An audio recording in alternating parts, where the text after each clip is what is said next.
আপনি কি মনে করছেন আসলে রিট করার পেছনে কি কারণ থাকতে পারে? ধন্যবাদ, যদিও কারণগুলো তুমি বলেছো। ধন্যবাদ আপনাকে এবং আমার অত্যন্ত বড় ভাই হাবিব ভাই, আমার সহ-আলোচক এবং ইটিভির দর্শক শ্রোতা।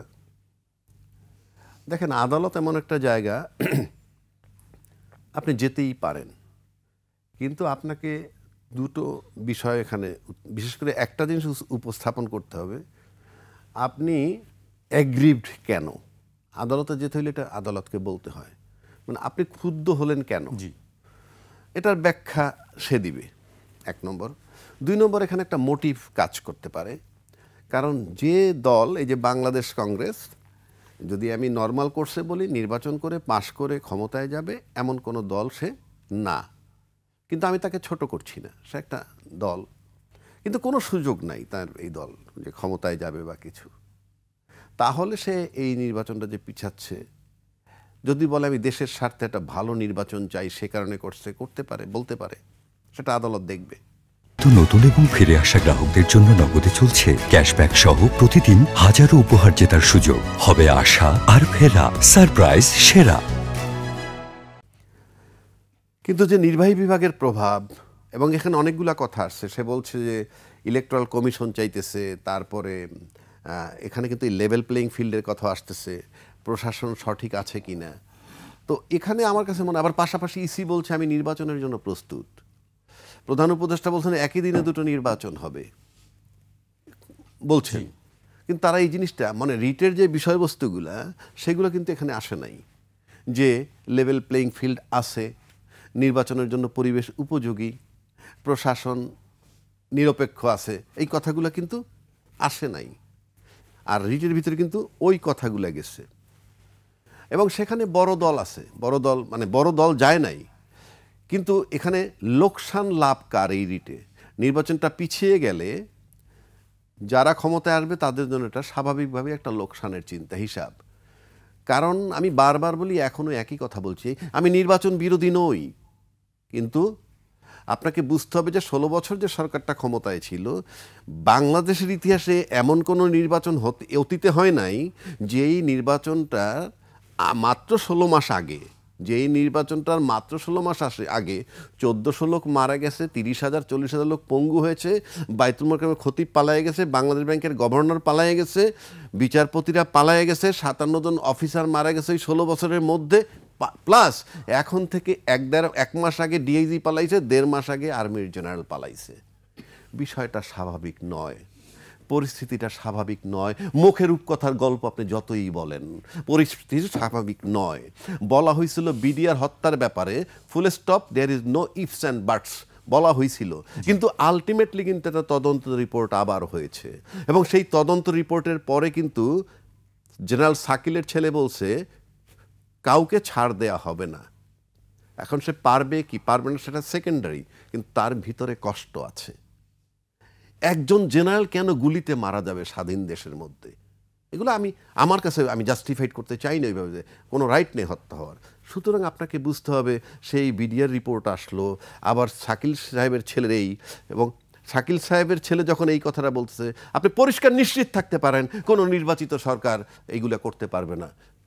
নির্বাচিত কোনো সরকারের অধীনে শেখ হাসিনার মৃত্যুদণ্ড হবে, নির্বাচিত সরকারের অধীনে আর্মিদের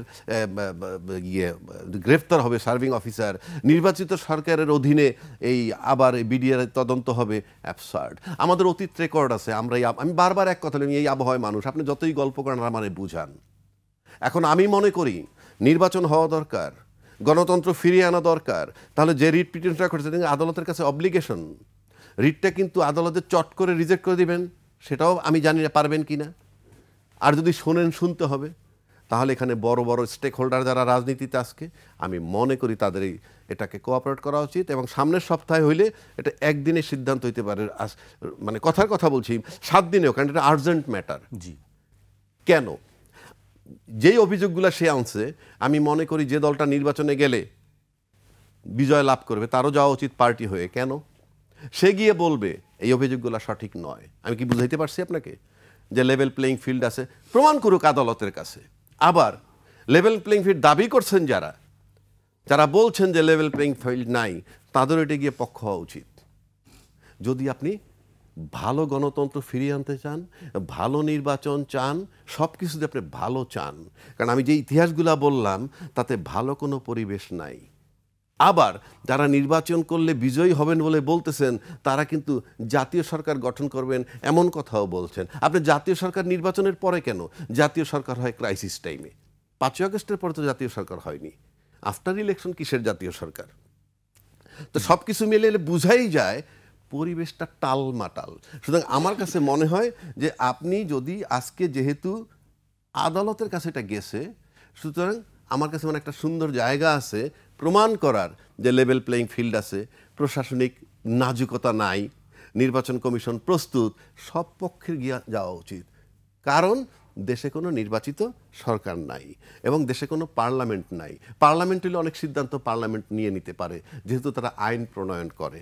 কিন্তু সেক্ষেত্রে আবার যদি বলছে নির্বাহী বিভাগের প্রভাব, অফকোর্স নির্বাহী বিভাগের প্রভাব থাকে বাংলাদেশে, কারণ আমাদের যে নির্বাচন কমিশন তাদের নিজস্ব লোকবল নাই।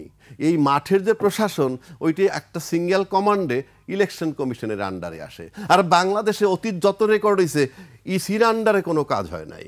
ক্ষমতাসীন যিনি থাকেন তার ইয়েতেই চলে। আমি বারবার গল্প করলে লাভ নাই। আপনি কাগজে কলমে এসে বলেন হ্যাঁ কাগজে কলমে তো নির্বাহী বিভাগ, এখন সমস্ত নির্বাহী ইসির আন্ডারে, এগুলি বললে কাজ হবে না ভাই। এই নির্বাহী বিভাগ কাকে কোঅপারেট করবে? এই নির্বাহী বিভাগ তাদেরকে কোঅপারেট করবে যারা ক্ষমতা আসলে পরে মনে করবে যে তাদের অতীত আলামত, অতীত আমলনামা টানবে না, বরং যেটুকু আমলনামা ধরা হয়েছে যাদের, সেগুলো থেকে ছাড় পেতে পারে। সুতরাং এটা জটিল অবস্থা তো বটেই, সেটা চিন্তা করতে হবে। এবং আমি মনে করি আদালতে বড় বড় স্টেক হোল্ডার যারা রাজনীতির, তাদেরও যাওয়া উচিত। গিয়ে বলুক না, বীর দর্পে বলুক, হাবিব ভাই যেমন বললেন সব কিছু ঠিক আছে, সুন্দর নির্বাচন, এটা আদালত কি বলে দিক, ইয়েস এই এবং আদালত কনফার্ম ইয়েস সুন্দর নির্বাচন হবে, নো ডাউট অ্যাবাউট ইট, এটা সামারিলি রিজেক্টেড। অথবা যদি অন্য কিছু পায় সেটা দেখা যাক। বাট আদালতে যখন গেছে যেতেই হবে এবং আদালতের সিদ্ধান্ত দিতে হবে বলে আমি মনে করি।